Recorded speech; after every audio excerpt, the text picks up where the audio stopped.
déjà un mois que j'ai posté ma première vidéo et je tenais à vous remercier. Vous êtes déjà une quarantaine d'abonnés et waouh, je m'y attendais, mais alors pas du tout, du tout. C'est un pur bonheur, je suis super contente. Alors continuez ainsi, on met un pouce, on like, on partage et évidemment on s'abonne. Et moi, je continuerai à vous faire des petites vidéos comme ça, une par mois, jusque le jour de mon départ. Voilà. Pour ma deuxième vidéo, je tenais à vous parler de Saint-Jacques. Et oui, c'est bien de marcher, mais encore faut-il savoir qui est Saint-Jacques.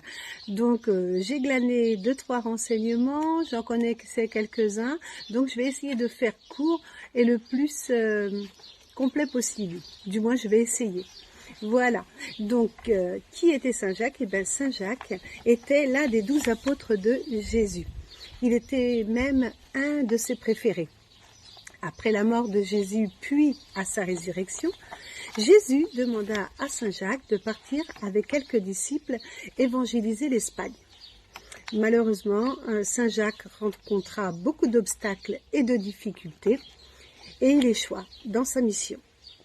Reparti en Palestine, il fut décapité sur ordre du roi Hérode Agrippa en l'an 44. Certains disent en l'an 41. Après son martyre, ses disciples placèrent son corps dans une embarcation guidée par un ange, mais elle échoua 7 jours plus tard à Padron, anciennement Ira Flavia, en Espagne. Le corps fut enterré en lieu sûr et oublié pendant 8 siècles. Et c'est au 9e siècle qu'un ermite nommé Pélagos reçoit pendant son sommeil l'emplacement du tombeau. Il aurait été guidé par une pluie d'étoiles vers le lieu et y aurait découvert un tumulus, une sépulture. Lieu nommé depuis Champ des Étoiles. La légende voulant que ce soit l'origine du nom Compostelle.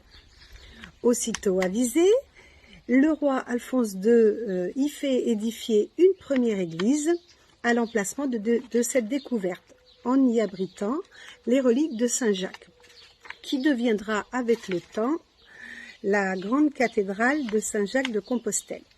C'est également à cette période que les croyants commencèrent le pèlerinage pour y déposer des prières afin d'obtenir des miracles, qui pour certains auraient été exaucés. Voilà, ça c'est la petite histoire de Saint-Jacques. J'ai essayé de faire court, ce sont les grandes lignes. Évidemment, c'est bien plus long que ça. Donc si cela vous intéresse, vous allez sur Internet et vous allez voir, il y a tous ces récits et c'est vraiment très très très intéressant. Pour moi, ma deuxième vidéo est terminée. Oups, ça c'est mon chat. Et donc, du coup, eh bien écoutez, je mettrai une en début du mois prochain. Et puis, je ne sais pas encore de quoi je vais parler. Certainement des chemins, je ne sais pas, du pèlerinage, je ne sais pas encore. Ça sera la petite surprise. Donc voilà, je vous souhaite à tous une bonne journée et je vous dis à bientôt. Au revoir.